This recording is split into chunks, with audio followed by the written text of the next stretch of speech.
Want to get it going? Yeah, Are you ready? Are you ready? Look at you, so panicked. Relax. I know, I'm so nervous. Relax. We're just doing another episode here. Welcome back, everybody. Episode 104 of the Ready, Set, Blow podcast. And I guess, Chase, you labeled it, right? Wellness Week? I guess this is Wellness Week for us. This is Wellness Week for the Ready, Set, Blow podcast. By complete accident. I think so. Right. No, yeah. We never really planned this. No, well, we had planned to bring Anastasia on. You planned to bring Jesse on. And we just happened to happen in the same week. So we did fitness yesterday, and I would do mental health today. Yes. You know? I'm with that. So everybody, please welcome Anastasia Doulamis. She is a licensed mental health counselor. She directs a methadone program at a clinic that shall go unnamed for now because we want to keep her employed. She has her own private practice and just regular talk therapy, correct? Yeah. Oh, welcome, Anastasia. Hi everyone. Thanks for having me. This is the Yeah, so for full disclosure, Anastasia and I go back several years. Our mutual friend Sarah introduced us. You were working at like a yoga studio, right? Was that what what was it? Like a spa? I was an office manager of like a wellness studio. That was when you were still in school. That was when I was doing my hours for licensing. Okay. So I was a therapist at a high school in Dorchester. Nice. So I saw teens there, which was interesting too. Oh my God, What is that like? Yeah, let's go to the beginning here. Beginning? Well, did you go to undergraduate, like a psychology degree and all that? I did undergrad at Northeastern, okay. And then I did my master's at the Boston Grad School of Psychoanalysis. All right, which, by the way, is where my current therapist, Dr. Panetta, works. Yeah, I played matchmaker. I had a supervisor, and I was like, Dr. Panetta, you need to see my friend Randy. Yes, we've spoken about Dr. Panetta here before. You need to send my friend Randy. Yeah. Was that because I needed help. No question about that. Yeah. How long ago was this? I've been seeing it for like 3 years now, probably 2-3 years at least. At least 2016 or 15. Probably 15. Because so I was seeing I first started going to therapy shortly after I split up with my fiance back in 2012. Wow. Just because I was also going to be losing my job at the end of the year. So this happened like in June, and right around October, I was like, you know what? I got to get my head. I want to get my whole physical and all that shit done. I was like, I've never seen a therapist. Obviously, I could probably use some fucking mental help. And I went and found a guy. I did a few interviews with people, and I found this guy, Chris Carter, who was telling Anastasia now does like addiction and PTSD therapy at the VA hospital. And he left like in 2015. And I was like looking around for like 6 months for another doctor. Yeah. He's like, well, why don't you go see my advisor? And I think you'd like him. We're like, all right, I'll go check him out. And it worked out. Cool. It worked out. So I've been seeing him for 3 years now. Great matchmaker. If anyone needs a matchmaker therapist. Well, I want to talk to Anastasia. They're saying about fucking you, Randy. No, I'm giving back. You got to do full disclosure, Chase. It's like, I don't do full disclosure. If I don't have herpes the next week, I'm good. If there's no chicken pox on my dick, I'm like chicken pox. Then I'm good. I can't remember. Do you get chicken pox on your dick? Like when you have chicken pox? It's called herpes, right? No, when you're a little kid, Chase. I'm not talking about as an adult. I'm sure you could. I don't think chickenpox knows not to go down there. Got it. I know. Oh, because it's only on the face. It can go head to toe. It goes head to toe. Because I remember having it. I remember having them on my feet. I remember having like some in my mouth. So you must get it on you. Yeah. Ugh.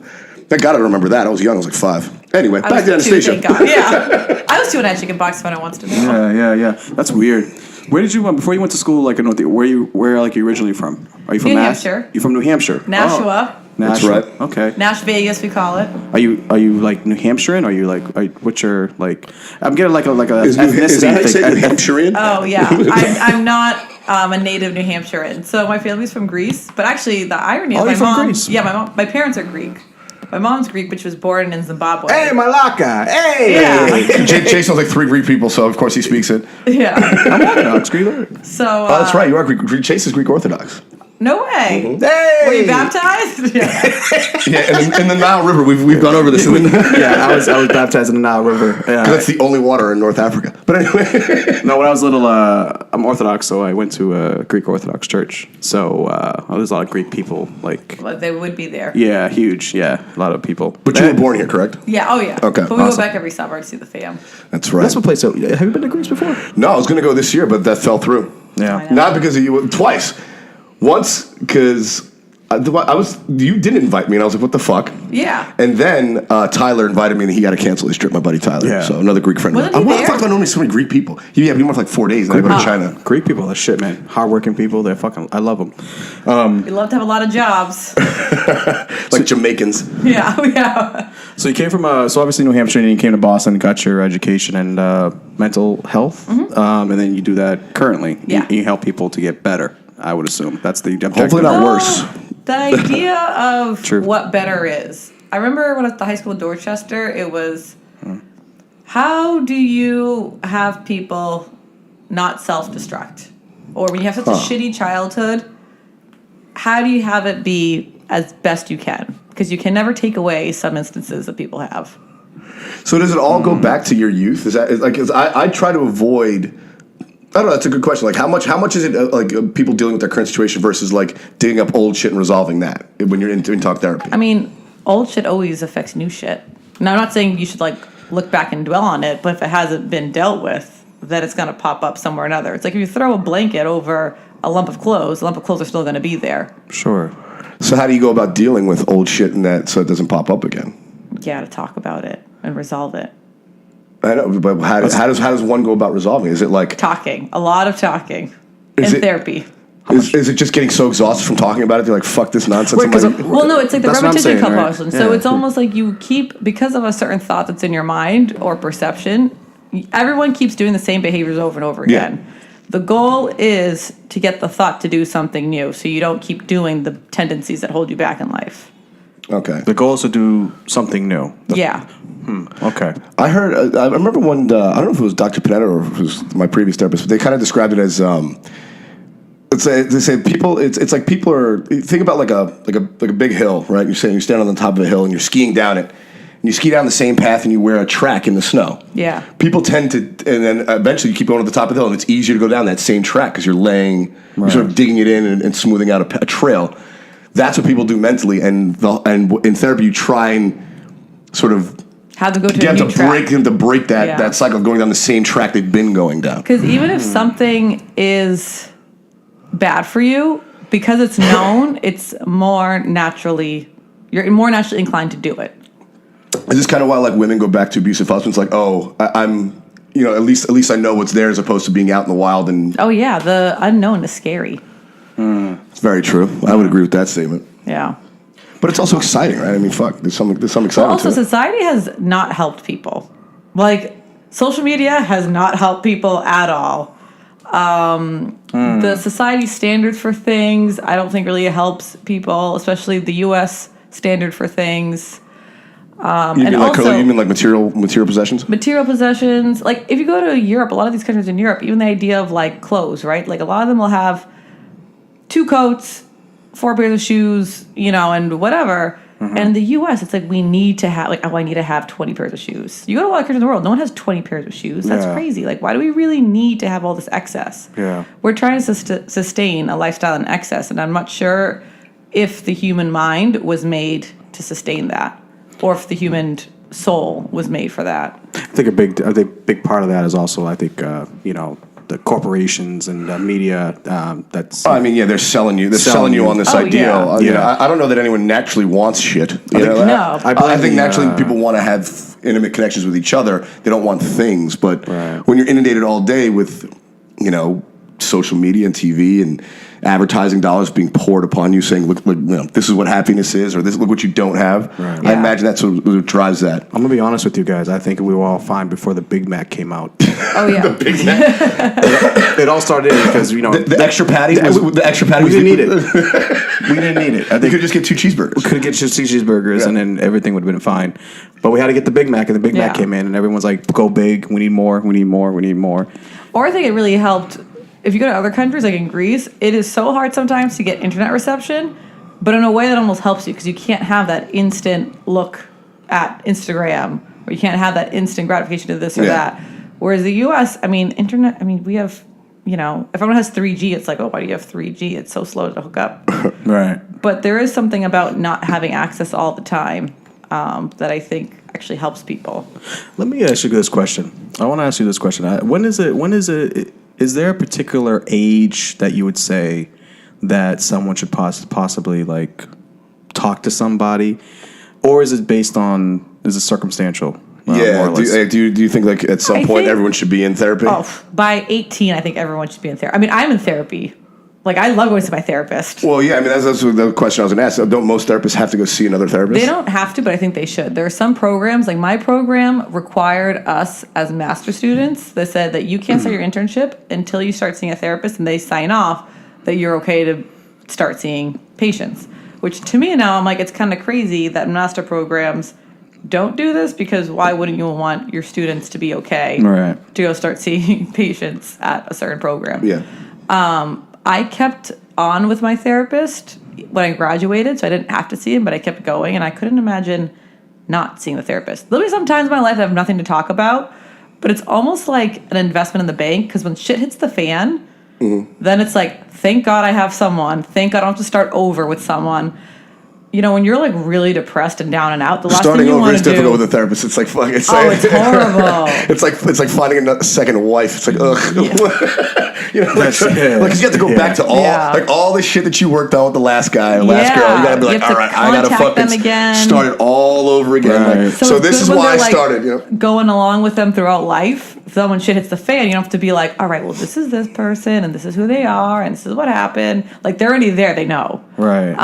When I was at the high schools and working out throughout random other schools throughout BPS, I mean, there were a lot of kids that I was like, how is this kid only 8 years old and hasn't been to therapy before? Like, just because of their life circumstances. And I'm like, oh my God, this poor kid never stood a chance. He needs every help he can get. So I think it is circumstance, but I think by 18, I mean, everyone needs a therapist. I mean, I don't know. I mean, I think it's worth. I honestly think it's one of those things like.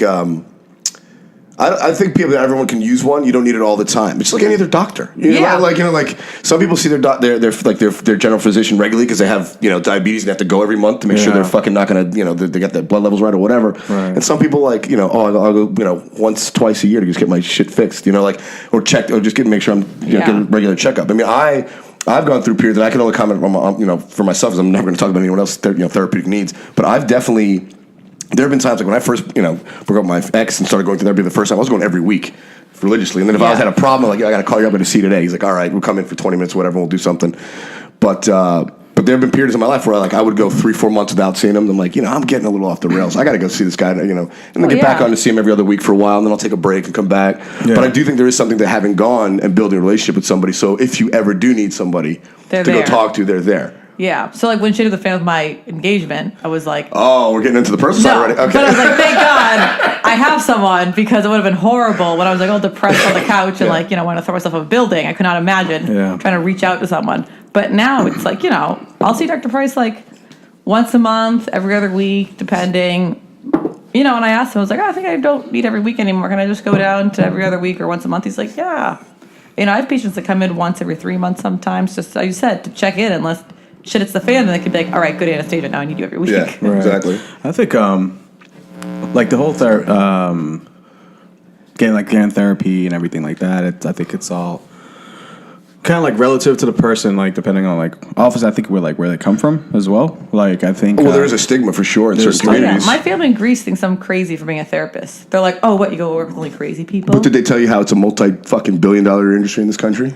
Yeah. Well, and then I'm sure fuck it, do it. Well, it's always interesting when money is fucking do it. Money is I guess what I'm saying is well, there's two parts to this. One is I feel like I could never obviously be a therapist because I couldn't do anything in life. I couldn't no, because I think because of my I'm just I would have a big problem of because I guess you guys are job is not really telling people advice, right? No, it's more, the worst. Yeah, you just more of this kind of talk through their issues and stuff like that. Well, what do you do exactly? What is the exact? I don't know. So it depends. It's not advice, right? Well, it depends on, I guess, the diagnosis or what they came in for. So my private practice is a little bit different.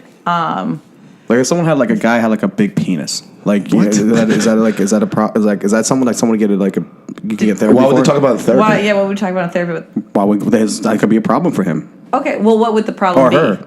Her having a big that would be people transitioning. I think people transitioning do go into therapy before they do it. I believe, right? I think that is. Yeah, that is a typical process. Yeah. So people do want to have a sex change. They do. Right. I think generally go into therapy for several months before they make a final decision on doing that, because it's kind of irreversible. I can tell you right now, in the black community, seeing a therapist, people for the most part, it's kind of yo dog, it's not. it's not like really. You know what's funny? And I think in the older generation, You know what I'm yes, saying? but now in the younger generation, because all of them getting put into therapists at the schools and stuff. I remember It's about removing stigma. Well, yeah, because one of my 17-year-old, I was at the high school still at Tech Boston, and one of my 17-year-olds, I got a phone call from this number I don't recognize, and it was a Monday.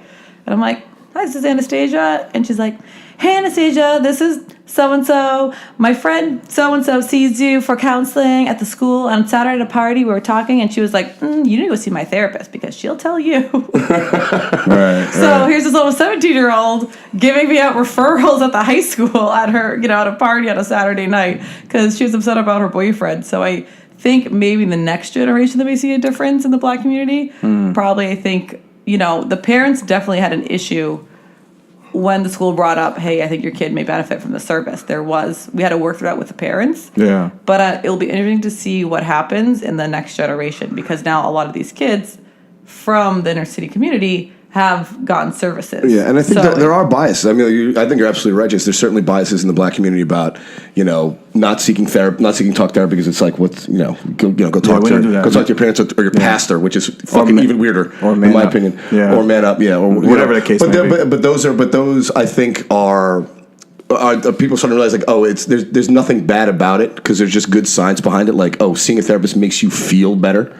It's been proven scientifically over and over in research studies. What makes you feel better? Seeing a therapist. Talk therapy. It's like 4 things that have been proven to improve happiness. Yeah. Talk therapy, exercise, meditation or prayer, and helping others. Oh, not diet? Well, that's in health and exercise. And exercise, yeah. And helping others. Like actually helping somebody else makes you feel better as a person. Yeah. And, and like you said, now, some kids in the Black community are seeing someone like you and they're like telling their friends like, oh, you should go see my therapist. She'll help you work that out. Yeah. Like here are these 2 girls at a party on a Saturday night and she's like, girl, you need to go see my therapist. Yeah. I mean, 50 years ago, you would never see interracial couples. Now it's all over the place because people got over the stigma. Like, it's a thought of the past, Right. And it's weird in that there is something to be said like kind of help yourself, but this is helping yourself. Like you're not. Going in and talking with someone, they're not helping you. I mean, they're just talking it out with you. They're sort of helping you find solutions to your own life problems. In my experience, and that's I get your point about it being like weird that like, am I going to spend all this money and they're not going to give me something at the end of this? It's like, well, I mean, you go see your doctor, not all the time. Every time you see him, it doesn't fucking fix you. He's like, sometimes you just got to wait it out. Or let's do an X-ray first. Yeah, that's what asking a question is like saying, what's the X-ray? Yeah, I mean, like you got to diagnose a problem, right? I mean, like how many times have you had some issue, a physical issue, and like you had to go back a fucking 100 times so they figured it out? It's weird because like I'm like thinking like, okay, how many times can you like go talk to someone? And if it's like, I guess what I was saying, like, do you get like impatient when like you have like clients that come in and they, let's say it's been for like a while, let's say like two years, or let's say, right? And they're still talking about the same issues. They're obsessive compulsive. And like, do you ever just be like, I'm fucking like telling you, just fucking fix it. You're being redundant. Like, I have no problem like people like just kind of like, I just have a problem with people like, that they know what their problem is, and they fucking getting like they have like support around them, and people are telling them like what to do, and they're not doing it, and they're not fixing it. I'm like, well, what the fuck? Like you're spending money and you're getting help, and you're like not fixing it. It's been like 2-3 years, and you're. I'm just like I don't get that. See, part. This is the big assumption I think a lot of people make. People always think everyone wants to do what's good for them, and they don't realize there's a death drive. Sometimes people actually they like having self-destructive tendencies. No question. And you have to I think we all have a little bit of that in ourselves. I know I do. And that's why sometimes you get stuck with people because it's like they are on this carousel and you can see them going around and they're doing the same shit and you're just like waiting for them to hit that bump and they do and they're still surprised with the outcome. You have to work with it. But it's the idea that some people actually, like at the clinic I work at, I think when people go to a clinic, they think they have to go talk to the counselor and say how much they don't like doing drugs. But I really try to get the patients to talk about what they like about doing drugs, because let's be serious, if you didn't like something, you wouldn't be doing it. Yeah. So let's talk about why you like it instead of pretending that you don't like it. Yeah. So it's like, at the end of the day, sometimes people like rejection because it's a way of them also knowing no one can get close to them. I also think that's a big. I imagine that's like the big part of your job is to deal with the fact that people do repeat their mistakes. I mean, Oh, yeah. and that's the thing, Chase. Like, You can tell someone they're blue in the face to change their life, and they're going to do shit unless they themselves come to the realization and conclusion, like, oh, this is how I need to change my life, and this is what I need to do that. Right. And that's what I think a therapist's job is, to help you get to that point. Because no amount of me telling you this is what to do is going to make you do what you don't want to do. Or it sets you up to get fired. Because say if they can, it's a great setup to get fired, because they can say, I did what you told me to do and it didn't work out well, and now I don't want to come here anymore because it's your fault why what you told me to do didn't work out. When really it's like, you didn't want it to work out to begin with. And these are also adult shit. I don't think you can give anyone a command and they're just, like you can. There have been times I've asked my therapist for, hey, tell me, what would you do in this situation? Or what would your advice be? Right. And he'll say it if I ask him, but generally that's not necessarily what Yes, you have to come up from the patient. Like therapists just give their advice to people. It's like no. That's asking to get fired. I've never had a therapist give me unsolicited advice on what to do in my life. So I said, hey, in this situation, do I do this or this? Right. And I sit there and we'll weigh it out, and they're like, well, it sounds like that this is probably the best option for you, as we talked it out. And the longer you're with a therapist, the easier it is for the therapist to say something of what to do. So if I have a new patient, like within like a year's term, and they really ask me explicitly what to do, it depends on how can I be with them. But I have some patients that I've seen them now for a couple of years, and I'll be really like blunt to the point, cut and dry about it, because you have a rapport together. I know them finally really well, and you know what's going to be constructive to not constructive. See, I think also a lot of big thing with that stigma with therapy and getting help. I think also you have to look at like the type of culture, like basically like where people come from. Like most cultures, like my culture is like it's very like conservative and strict, and so they're like talking. We don't talk. Like, it's like why would you bring up your problems in public? It's because they never get solved if you don't talk about them. Why tell them outside the family? Yeah, it's like, well, we don't talk about like we don't talk about those things. We don't talk about those things. You know what to do. Like, no, I don't know what to do. I'm trying to figure it out. I'm trying to get some guidance here, Mom. What happens is what doesn't get talked about gets acted upon. Oh, I like that. What doesn't get talked about gets acted upon. I am definitely fucking subject to that. Yeah, that's all you. I am constantly making bad decisions just because like I don't know what to do, so I'm going to do. I don't have any direction to do this. But the thing is, he does know. But you don't. Well, sometimes I've gotten better about knowing when I'm making a mistake, and I do. But I'll still do it anyway. But a lot of times you're like, I'm going to do this because I want to see like. All right, I want to see what happens. I want to see what happens. I want to see the journey of it. Just fuck it. Yeah, well, that goes to my comment earlier about there being a little adventure and uncertainty. It's like, all right, well, if to make an omelet, you got to break some eggs, right? Yeah. You got to mix it up. You got to stir the pot and see what happens. Nothing changes if you don't take action. You could just go with basic egg whites. In a nice box, and safe. Nice and safe. I was just like, just weird because like I never got therapy. Ever. I think there's only one time I got therapy was like one time. It was like a family thing. We went to a family therapist, but I could just see my father just like I could just tell my father was just like I don't do this. Like he's not opening up. He's just like a therapist is asking like, well, what do you think of your son's like, feels like he's this and that, and he's like. Yeah, I don't care. I'm his father. He's going to do what I'm going to tell him to do. Like, what I mean? Yeah. It doesn't really matter, you know what I mean? But I think therapists aren't. It's so funny. Like the state mandates, these courses for therapists to take, but like to be a good therapist is kind of like an artist. You can teach some things, but you can't teach tact. Mm-hmm. And some therapists, I think, have a hard time unless they come from a culture to really understand what it means to come from a culture.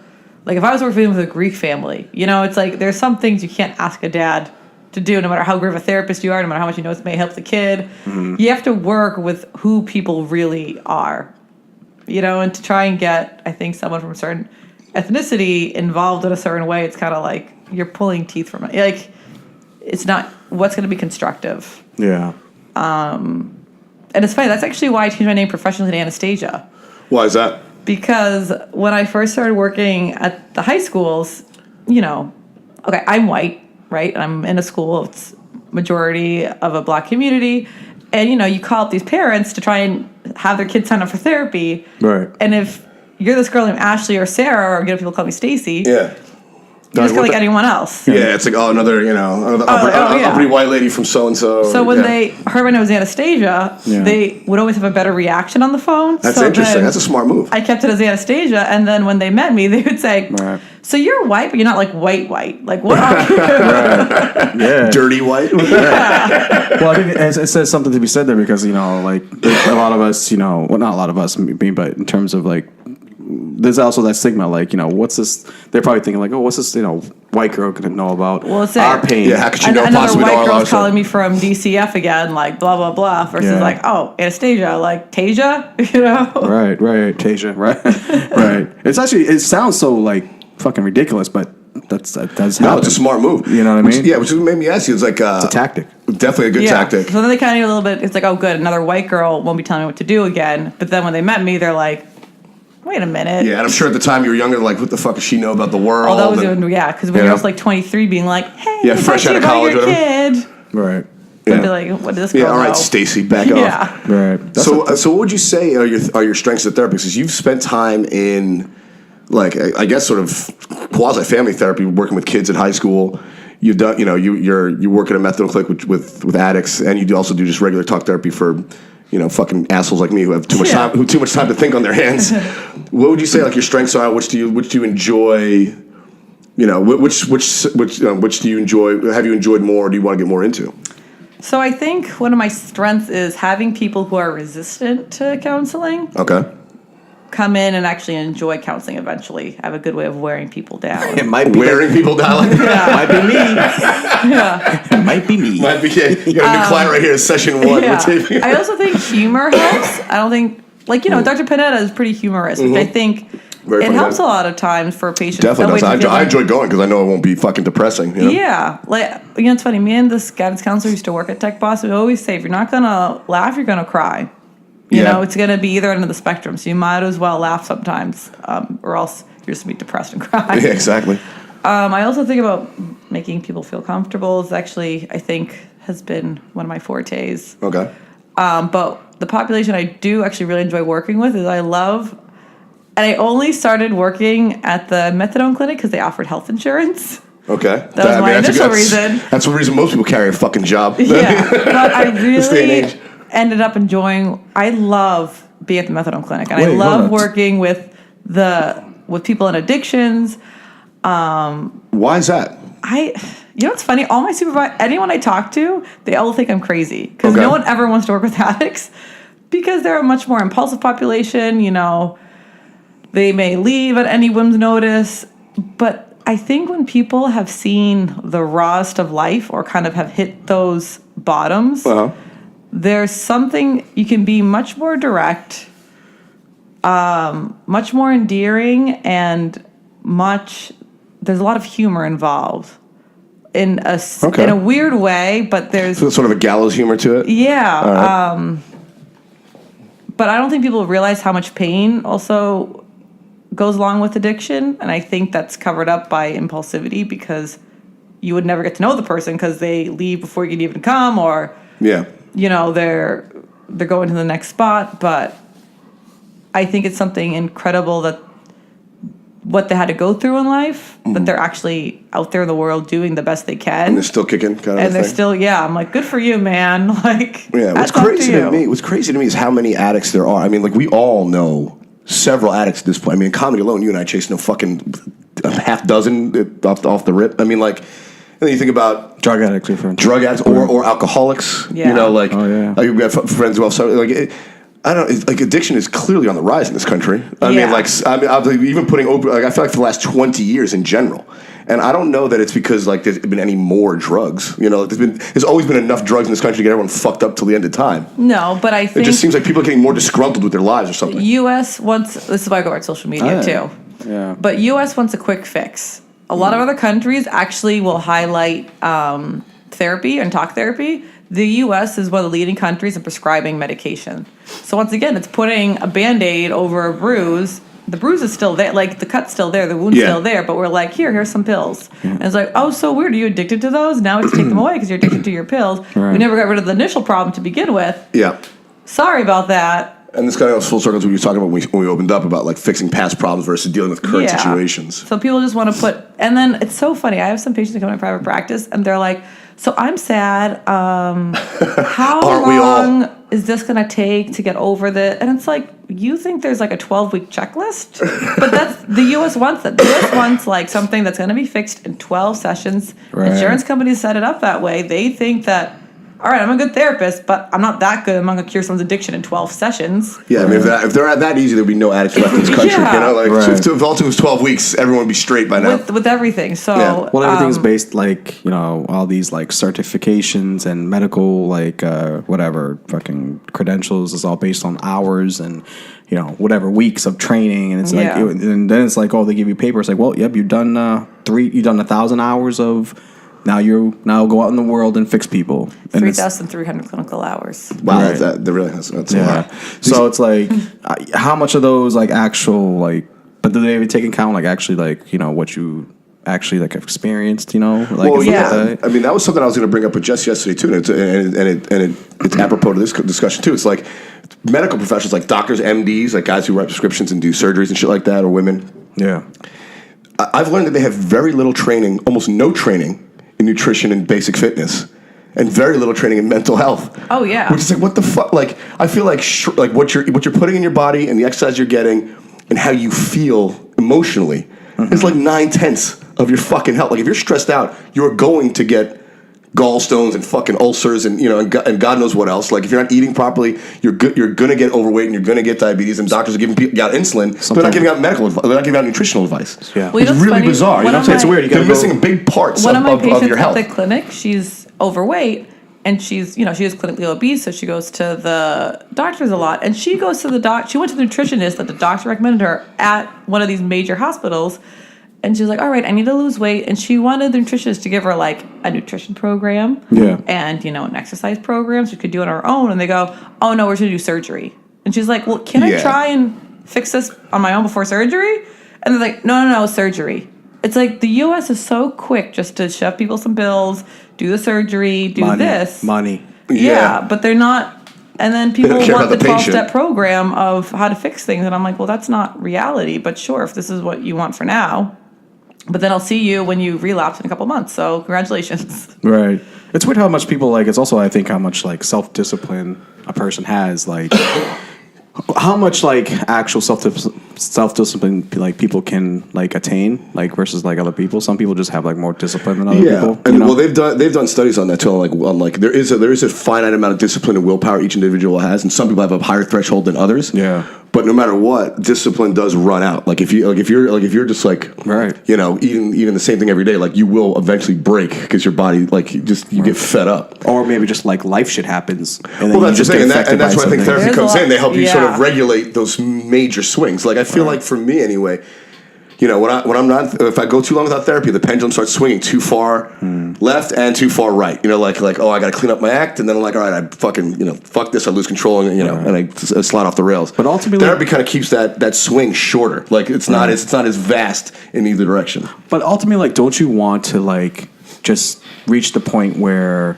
you're like, hey, like I got this under control, and I don't need like, you know what I mean? Like, what it is? is that the goal? Is Well, that the goal? I don't think there's any there. You know what I'm saying? Like I don't think there's any end to want to like being the difference. I feel like there's a difference between being happy and content. And I don't know if this is right, Anastasia, but like being content is just being comfortable with what you have. Happiness and joy, those are like things that you get in a moment and they fade away. It's like, you know, it's like an orgasm. Like it doesn't last forever. You can't be in bliss I don't forever. believe that part. No. I don't believe it either. I don't No, believe but I'm that saying, either. I can't believe you can't be in bliss forever. Like No. but being content, like being comfortable in your circumstance is ideally at least what I'm shooting for. You Because know? right now you're like from what I'm hearing, it's the idea is though that shit's always gonna happen in life. We can never deny that shit's not gonna happen. So with a therapist there, it's not like to say, okay, everyone needs therapy till the end of time, but it's so good to go in, to throw your shit at someone else. You know it's not going to go to your family. It's not going to go to anyone else. It's just this one person who his only objective is to really watch out for you. Their only objective is to make sure that you make the best decision possible for you. not for anyone else in your life, because it's so easy. We all do this. We get influenced by our family. We get influenced by our friends. We get You don't influenced want by shame in the work. community. You know, Yeah. like you were talking about not being black and not going to therapy because it might bring shame in the black community. Like that's not good for you. That you're helping out you're making all the people around you feel better by you not going to therapy, even though what might make you feel better is going. Yeah. You know, so I think that is part of it. Yeah, so it's their therapist. Like, I looked at my therapist only because I'm like, all right, here's someone who knows me because I've invested so much time, knows my family, knows everyone through and through, only because I've talked about them for so many years. And when I come to him with an issue, he's the only person I know that will give me unbiased, unsolicited, I don't want to say advice because that goes against what you're just saying, but at least help me lead to something that I know will be just for me, not for anyone else, but will help me resolve an issue that the outcome is in my best interest. Right. So that's kind of the main goal of therapy. Obviously, people have other things to work out, whether they have anxiety, depression, and things like that. But for people who don't have those, it's still just great to have someone on your side. I thought, okay, all right. So I had a little different thinking. You know, I thought it was like, you know, you giving people help and assisting people, and then like ultimately there's like a goal here. Well, this is my thinking. There's a goal to get to the person of all better. Like you're all better now. Yeah, but not to that, like, not saying like nothing can ever happen to them, but like more of just like they can at least leave at some point with like individuality of saying like I think I'm by myself. Like I can hold things by You myself. can definitely now. build skills. I mean, Yeah, your therapist like, my so- therapist have taught me skills to help me deal with things that I repeatedly have to really recur in my life, and because knowing the way I respond to them, so it definitely helped me like build skills to not self-sabotage or to not repeat bad patterns or all that other shit. Right, solely to stand on your own and say like I know myself, I'm good. Yeah. Like I could just. Or because I had a patient come in, and she came in for a very specific reason. She came in because she had an eating disorder. She had struggle with bulimia.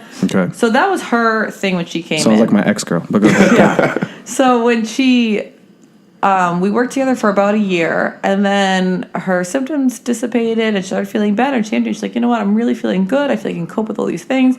I don't think I need, therapy anymore. And we talked about termination date, and, she terminated, and she knows that if she ever needs anything, she can always call and come back, and I'm always there for her.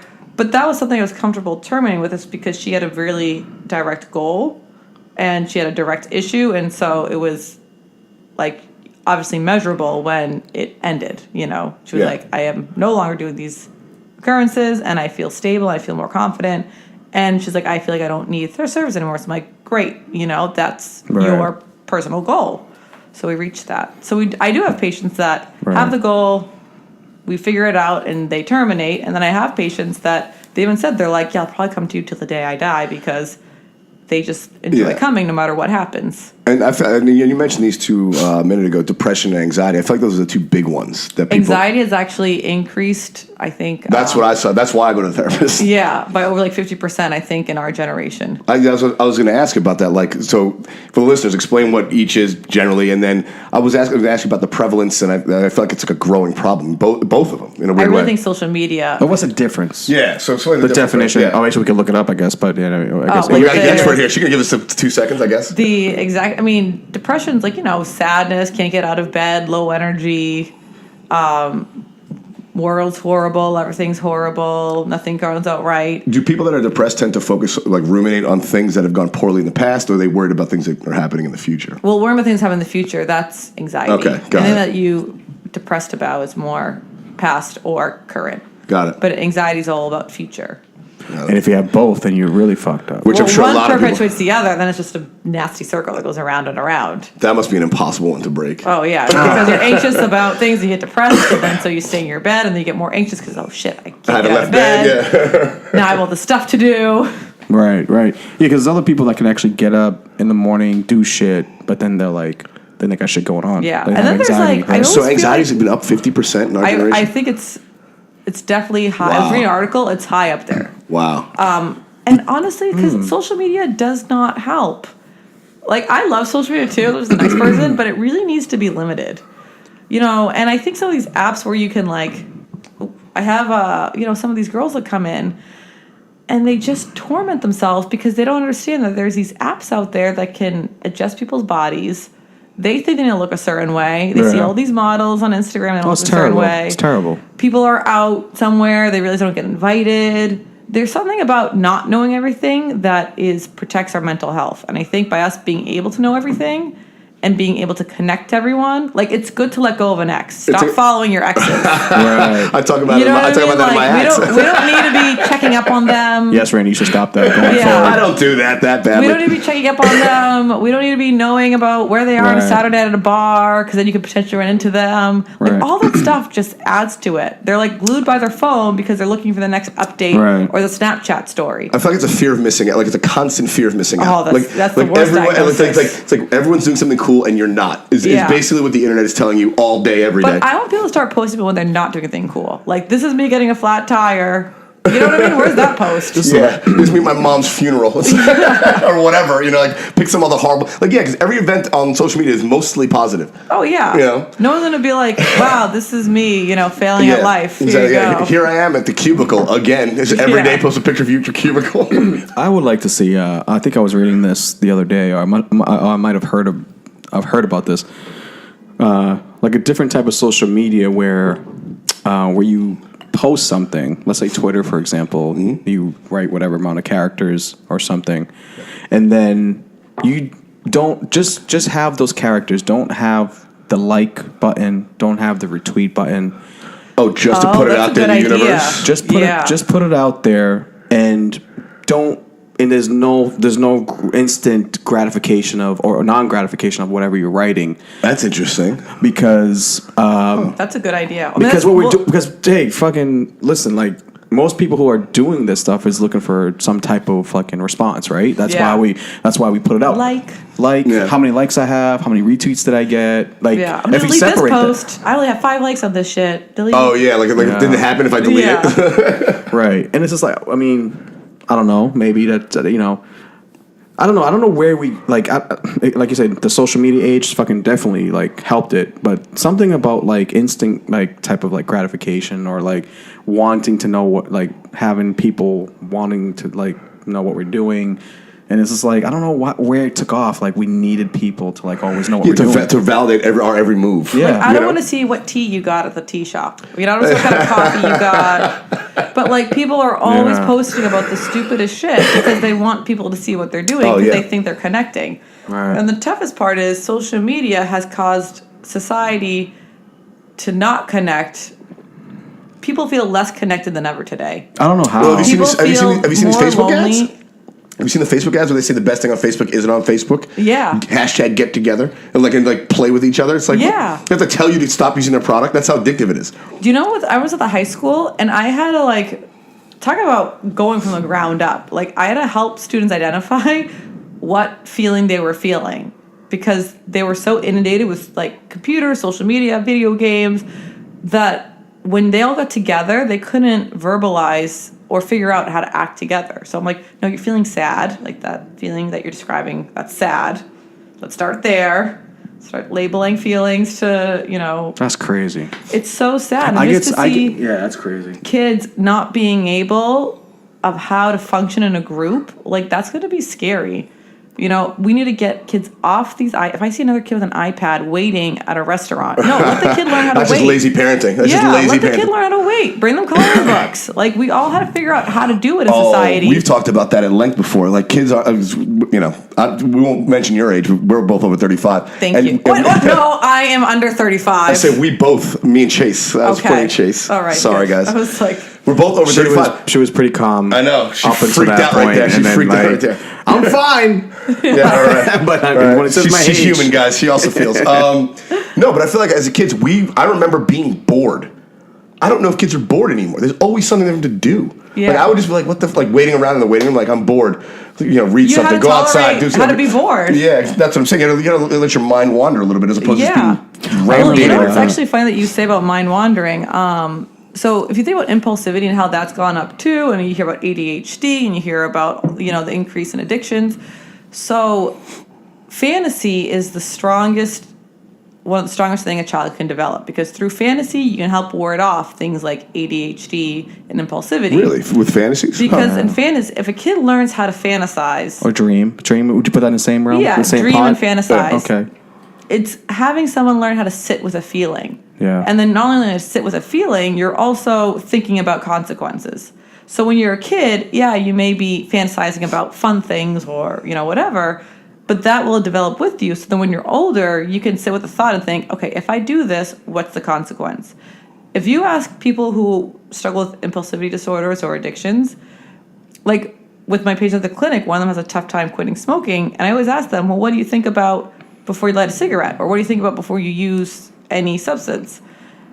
The idea of them sitting to think about it, they're like, I don't know, I just do it. They can't hold fantasy. Yeah. Holding fantasy is tough for them. Yeah, I know some There's people sort of a like gap that. there. Yeah, so developing that for children is so imperative, and we don't let kids do that because we want to always entertain them. Kids do not always have to be entertained. They can learn how to entertain themselves or learn how to be bored. Yeah. Or to be left alone with their parents and not fill their whole day with a bunch of fucking activity. Like, I remember just going outside and playing in dirt. Like just stick in the dirt. I used to have to hang out at my parents' restaurant when I was a kid. First of all, I didn't know there was a thing called daycare until I got to first grade. And then I was like, Mom, you guys have made a daycare instead of me at the back of the dumpster. But I was playing with the back of the dumpster at a restaurant with some pizza boxes as building blocks. You know what I mean? You find things. You're building a fort in the dumpster. Yeah, I was building a fort or outside in the back, but you learn how to entertain yourself because that's what you had to do. Like, it wasn't, you had to kill 8 hours while your parents were working or whatever. Yeah. That's actually... I remember that's important because, like, I think... I remember, as like Randy said, when he was a kid, he would go out and play and, be busy that way. I did that as well, but I would like kind of like sit and like I would dream of like, and then just think. I was always like a thinker. Like I always would like think like, okay, where I want to be, like if I had this house, like whatever. Like I would just sit in like moment. It's always interesting. I heard this quote, like, the bench will talk to you.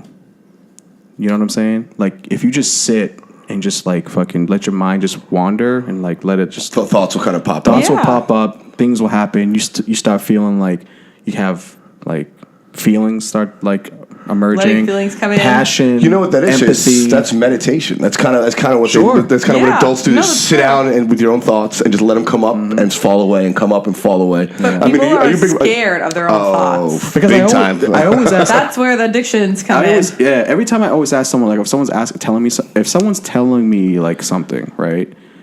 That's the very first question I like kind of like ask them after they tell me, whatever it be. It could be like their girlfriend, their mother, their sister, whatever. Like I always will ask them, well, how you feel about it? You know what I mean? Yeah. Like, and there's a lot of people that would kind of want to grade over like that. Oh, yeah. They just want to just tell you what's the problem and they want an answer. But I'm like, no, the answer's with you. You got to like tell me like what is. But that's what a therapist would say, Chase. I mean, it's probably it's really. Maybe you should be a therapist. I know, right? Maybe you should be a therapist, son. I do. Well. Maybe that's your calling. You never know. Yeah. That's your other calling, your second calling. Yeah. So I mean, some people look through therapy through different things, other different reasons too, right? Like it's like through whatever, like I don't know. Well, I mean, I'm sure some people go to like their I'm sure back in the day before talk therapy was so prevalent, everyone's going to their pastor or their religion, priest like or whatever. which is kind of weird because those guys aren't necessarily they're theologians, they're not psychologists, but. I mean, everyone wants. I feel like everyone wants to have connection to someone to talk to. They don't have to. You know what? There's but everyone's looking for connection to someone to talk to, someone they can talk to honestly. It's about a connection. It's a connection, yeah. Like I mean, it's kind of I know what you're saying, but yeah. What are your views on meditation? Do you recommend that to your patients, like your private clients? So I've never done meditation, so I wouldn't be able to like speak on that. Okay. But to me, I always tell people if it's healthy and it helps them, why not? There's not everything's going to always be good for everyone. Sure. But to me, I'm like, if someone finds peace in that and they find it helps them, then that's great. I do think there's something about being able to sit with your thoughts is important. I think meditation can help that because in today's society, there's so many distractions and, we want distractions for people. Lord forbid them sitting alone with their thoughts. God forbid. That's crazy. So I think anything that does give that opportunity is pretty helpful. Because I don't think people realize how much they're trying to avoid their thoughts unless they really think about it. Yeah. How much is do you have a battle with, it may not even be a battle. How much is it does religion conflict with like with your profession? Because I know some people, they look through like God first. Like to them, God is like maybe like a way of therapy. Well, I'm pretty religious myself. Really? I didn't know that. Yeah. I definitely. Greek people are very. Yeah. Yeah. I mean, I was raised. We love Jesus. Yeah, I mean, I was raised to, but I don't really think about them now. So for me personally, like I never bring up religion in a session unless the patient will bring it up first. Okay. I'm saying you, not the patient. Like, how did you? How does it affect you? Yeah, Like, has there been some like Bible thumper coming in and like really pushing? No, never. But I've always it's funny that all my patients who've believed, like really believed in God or a religion of sorts, they've always, I think, had a better, how do I want to say this? An opportunity for recovery. But when someone has hope in something greater than them, if you have hope in something greater than you, I think you're able to find a resolution a lot quicker than if you don't believe in something greater than you. Interesting. Because if you kind of think about it, if there's nothing greater than you, then what's the point in general? But if you know there's something greater than you, no matter what it is, you can call it whatever you want, whether it's Buddha, God, Allah, like I don't care what it is. Yeah. The idea of knowing that something's greater than you or there's something out there watching over to help you, I think really helps people. Huh. I agree with you. Some people don't. Some people have their own thoughts. Yeah. But I believe I know that. we're going to give some thoughts about religion. No, I mean, I have none. I think nothing of it because it's not important in my life. I mean, I was raised Catholic, but do you think that you're the product of your own circumstances? Like you're the only person that actually. I was always very headstrong. So so I started questioning religion as soon as I can talk. But I mean, I understand there are good things from it, but most of it is really just sort of population control, and that doesn't mean I don't knock anyone's belief in some other idea, but the idea of organized religion, that first and foremost irritates me. Anytime there's a group of people telling you what to and not to do, I immediately tell them to go fuck themselves. Right. It's like you can't believe this, you should believe that. It's like no. Yeah. I can read the book the same way you can read the book. Don't fucking tell me how to interpret it. I can read the words. I can have my own, I can have my own ideas. So it's not grown man. So it doesn't sound like you have it's not like it's not like the God. It's more of like the whole bullshit around what people that turned me off more than anything else. If you want to believe in God, it's like, look, no one has the answer. No one knows. No one can connect particle physics and fucking general relativity, and that. And so, there's things we don't know. So I can't say for certain. I don't know there's a God, but I can say for certain that religion has done more harm to humanity than good. Because how many millions of people have to die every year for us to prove this? How many more Muslim people have to blow themselves up? How many more gay people have to die in Saudi Arabia? How many more Christian right people have to blow up an abortion clinic than kill doctors? This is but you also don't have any documentation of how many it just also help people too. Oh no, of course. Because never publicized. Religion just helps people. Certainly there would be no. Fox News is not really obviously there would be no modern civilization without religion, right? I mean, that's what got us to explore the heavens to begin with. Right. But I mean, everything has its day. 100 years ago, we didn't think women should vote. Now we do. 1,000 years ago, we thought the sun revolved around. The sun revolved around the earth. Now we know. Now we know otherwise. But to harken back to old answers for new problems that we're finding new answers to, just seems like you're running in place like a hamster on a wheel. Just seems like it's not progressing society as a whole forward. Right. But I'm not going to knock anyone for believing what they want. I do have a problem with them telling me what to believe. That I have a major problem with. You can be the hardest hardcore Islamist in the world, but if you ever tell me how to live my life, it's like, well, you should be removed from the country. That is not what this country's about. Not what this country's about. Not what this country's about. That's why I don't live in. Thank God I wasn't born in Saudi Arabia. I'm glad I don't live there now. But you would have been dead. What's that? You would have been dead.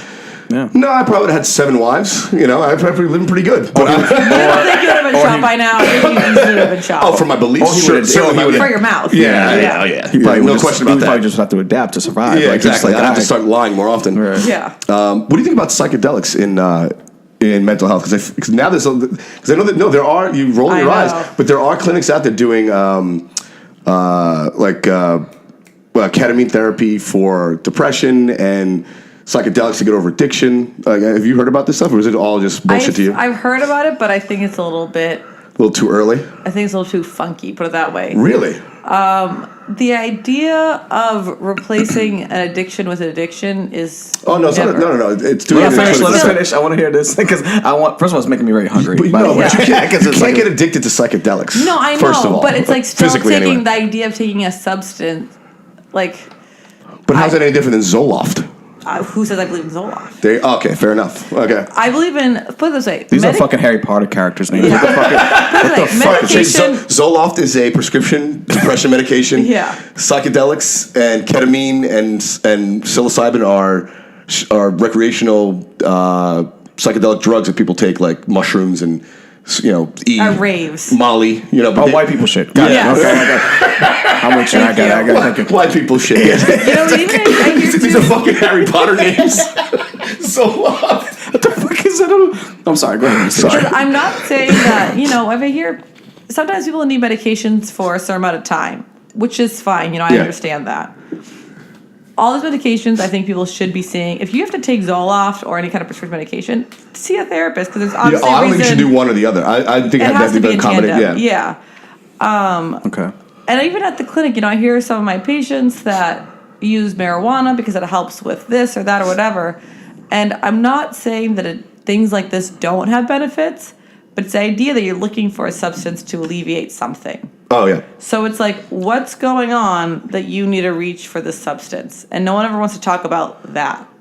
Right. That's my issue. That's my thing, too. It's not about taking the substance or taking these psychedelics. Yeah, what's making you do that? Yeah, or it's like, why are you still looking for a way to... Because still, at the end of the day, if someone's getting high, no matter what it is, if it's prescribed, not prescribed... You trying to make me feel bad? No. It's still an escape from a feeling of reality. Yeah, so there's something... So it's like, let's just talk about that.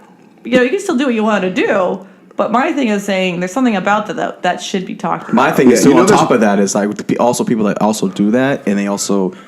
For me, actually not gets me angry, but I kind of look at it. I'm like, they also try to justify the reasons of why they're doing that. And I'm just like, all right, now you don't even see what's going on here. To be honest, like I say, I smoke weed to alleviate my anxiety. That's weed, though. Who cares about weed? I know, but I'm not lying about it. And I also never show up to therapy high. It's the only place I don't go high. Good. Because I'm there to work. I'm there to do work. Well, that's the thing. I'm not there to fuck around. You don't want to sit there. I get high on my time, not on our time. You don't want to self-medicate then go to your therapist. Absolutely not. Who cares about weed, though? We're talking about like real hardcore drugs. So one of the ladies at the clinic, I was leading the group.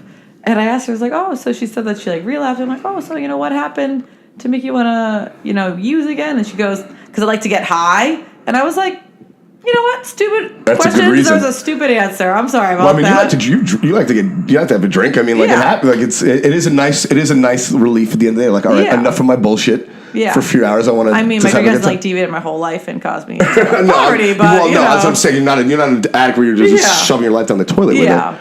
But what do you think about harm reduction therapy? Is that that's the new thing too, where they're trying to get users to just do less drugs or replace one for a less harmful drug? So methadone. Yeah.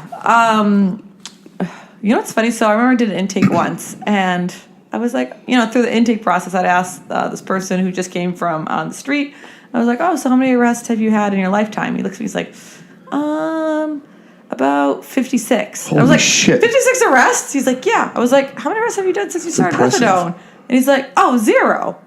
And I'm like, see, I harm get reduction, it. there you go. That methadone is still taking a substance, but I don't think people realize it not only helps, forget helping the addict's life, it helps their own life because they're not getting any breaking. No one's breaking into their house anymore because. Yeah, exactly. They're not feeding an expensive drug habit. They get their drugs from the government. Well, also, a lot of times if methadone's taken correctly, you actually don't know when someone's on methadone. They actually can live a full life. Okay. A lot of my patients, they have these great careers.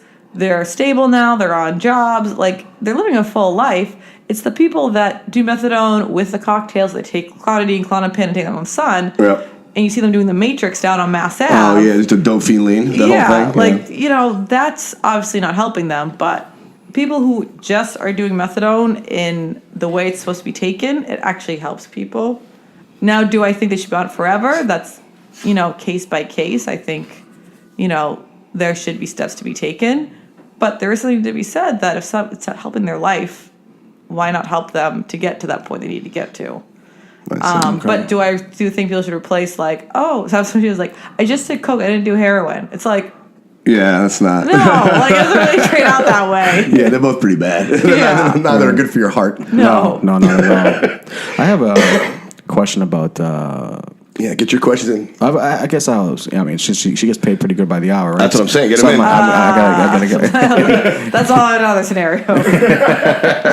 Well, yeah, you also said before we was talking, I heard you I was working that because I knew I could get health insurance, and the first thing I was like, you work in the medical field and fucking you have to you still don't have medical insurance? That's fucking crazy to me. The Like, social service field, they get shitted on the most. that's crazy. It's horrible. We get How do you? That's oh my god. That's like before we get disgusting. licensed, we have to do fee for service work. So fee for service is you don't get paid unless your patient shows up. So when I was at Tech Boston, if there was MCAS testing, I didn't get paid for that week. No matter if I was at work, I didn't get paid. Why is that? I don't know. Right. I showed up to work. I'm sorry, there's MCAS testing. Right. There's always work to do. You can always consult with teachers, you can consult with parents, but you still don't get paid for it because you didn't see the student. They treat him like as if like you're a personal trainer. Yeah. You only get paid if like your client shows up or something. Like, but it's like sometimes what? like with these kids, it's like if they're on a field trip, so what? You don't get paid because your kid's on a field trip, Right. And you show up for the full day of work. So that's hard, and then you get these shitty wages because the companies end up eating up everyone's money. This is why everyone goes towards private practice, because all these companies who are nonprofit fee for service, I mean, that's not livable wages. Right. No one's ever making a livable wage, which is sad because I go to my mom one day, I'm like, I had to pay so much money only to get underpaid. Right. I waitressed on top of doing my full-time job for a while. I made more money waitressing than I did with my master's working at the methadone clinic, working at the high school in Dorchester. That's a problem across the country in this day and age, it's horrible. man. I mean, like it seems like the better the job, like the more desirable the job, the less they pay you to do it. Oh yeah. It's like I want to help people. Oh, you get nothing to do that. Yeah, and I was like, I do not get paid enough to deal with this shit. You know what I mean? Like you get some of these people yelling at you, the things that you have to deal with. You're just like, no one would put up with this, and you're getting paid $18, $20 an hour to do this. And then they're like, well, how come all your paperwork isn't done on time? Well, I don't get paid enough for my paperwork to be done on time. Yeah. And $18, $20 an hour might sound like a lot of money, but when you have $100,000 in fucking student loans, it's going to take you a generation to pay it off. Yeah. No, I'm just saying, like, take out taxes, and then how much is that really an hour? Yeah, exactly. Especially in Boston too. That's the other thing too. We have listeners all over the country. The cost of living up here is so fucking high. It's like you have to make $75,000 to even live alone. With like outside of the city, it's crazy. What was that number? How much? 75,000. Yeah, to live comfortably, it's 75. I've never seen that fucking number ever. And have you lived comfortably ever? No. No. Really just, never. I guess what I was questioning now, like, what pattern of I guess like mental like instability do you see like growing right now? I think we already talked about. Is anxiety the big thing on the rise? Is it like is it more like what do you see now? That's anxiety's on the rise. Addiction's on the rise, but honestly, like the lack of sex. Sorry. No, we're getting to that portion of the interview. No, family and like human connection and friends. Yeah, I can see that. People talk are about feeling, that. Yeah. It's so funny when I see at the clinic, right? So we have a big Hispanic population there, but the Hispanic population is not as low as some of the other populations. Like low or low? Low. They're not as low. I'd say the white American population, because in terms of their attitude, mental attitude, their you could say if something happens at the clinic, like, hey, you didn't do your physical, you have to do it next week. They don't go like, they don't shit on you, you know what I mean? Because they have this stability, or if their ride left, they know they can call someone else, they're going to pick them up. Yeah. Like they have a community, they have a unity, there are people there for them.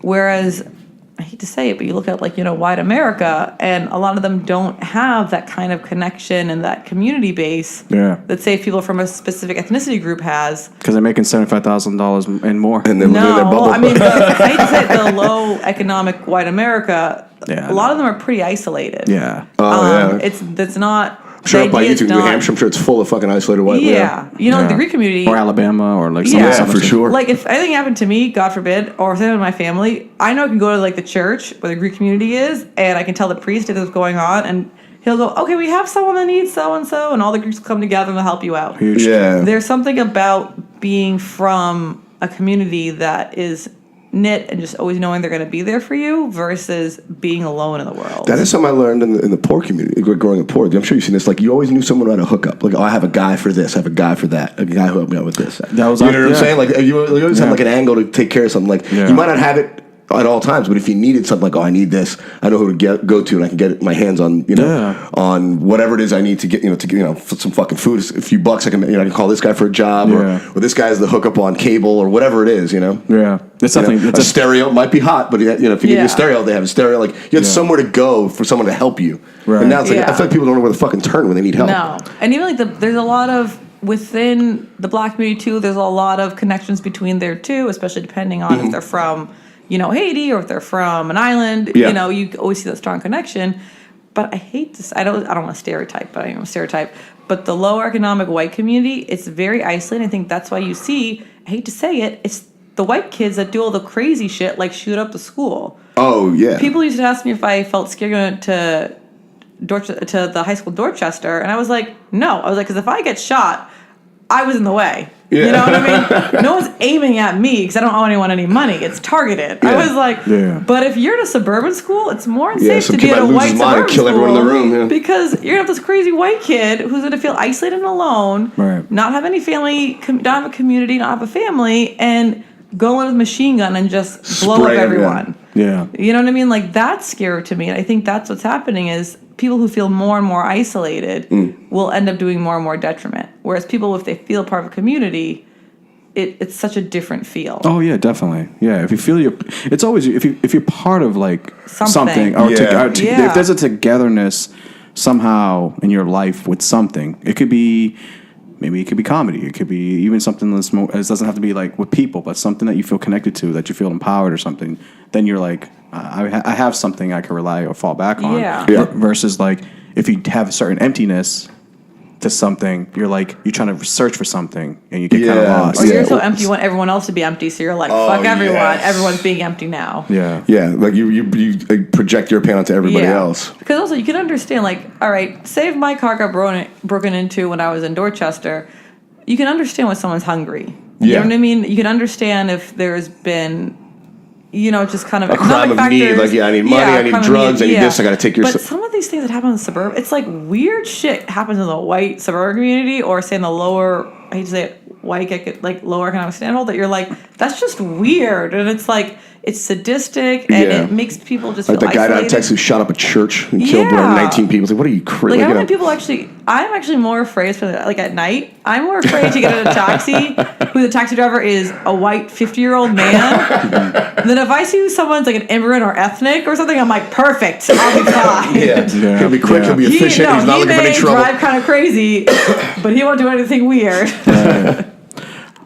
That sounds like a pass. This is all to stereotyping me. right now. I know. No, that's all good. I mean, it's we're learning here. I know. I don't We know. can shift gears now. We can shift gears to the personal life side of the question. We've done an hour, so you got your hour in, Chase. You got any more medical questions for the doctor here? I have one. I'll ask one. All right. We'll make this interesting. Here we go. Now it gets weird. I think I have without getting into like fucking, my story's fucking crazy, but like, I think over the course of like through the course of my history, like, what the fuck am I trying to say? Because of my history, I have an issue with forgiveness. And like loyalty and connection to like forgiving people that's done harm to me. You know what I mean? Yeah. I don't tend to forgive people as easy. Like other people that I know are friends of mine. You know what I mean? Yeah. So if like someone did something bad to me, I will like always fucking remember it, and I'm just like, fuck this guy, like, or fuck this person. Careful, Randy. Right. But like, and there's many reasons to that. But I'm trying to like, just kind of like see as if that's like kind of like hindering my progression, like with my like with. Well, how's relationships in love? Huh? How's your relationships in love? Okay, this is the thing. I don't love. Like I don't like, So, she nailed you in one question. Yeah, I don't love. How's your relationship in love? I love definitely a lack of it. No, I love like people that like my friends. Like people who are like is in my circle or community, quote unquote. I love like as far as like that, but like as far as like you saying like love with like an actual woman. Yeah, Okay. a woman. Okay, like Well, yeah, man, woman, whatever kind of intimate relationship. You don't want to generalize in 2018. Oh, I like women. That's Okay. it. There's no you don't generation. want to That's a assume fact. anything. Yeah, that's a fact. Yeah. All right. That's the only Preferably thing. if they have a pulse, but even if they don't. Yeah. Yeah, women. That's it. And then you said the question was, how is my like? Yeah. I haven't had a girlfriend like since I was like 22, so I never like had a real relationship. So I've always just been kind of like, we're hanging out, whatever, we're doing whatever. I've been alone for a very long time though, Yeah. because of like comedy and stuff. It's like very lonely game, but I don't know how's that. I don't know how that's. Is no comedians married? They're all American. No, they There's are. plenty Yeah. of them. They All are. right. No, I guess what I'm trying to say, since I've started what's the to resistance? I know. What's an excuse? again, I think it's just like the loyalty part, like you know what I mean. Like Yeah. I just like I. You know So what did you get cheated on once, and like from now on, upset. you're like fuck every woman? Is that are you projecting onto every other woman you've dated? I think what it is, Randy. I think I Scared to get hurt again? scared of being disappointed. Of putting the time So and you're keeping effort. yourself on the sideline there. Yeah. I'm scared to put time and effort into people or a woman, and probably knowing the fact that at some point it will come to an end. I will be disappointed. Well, why does it have to come to an end?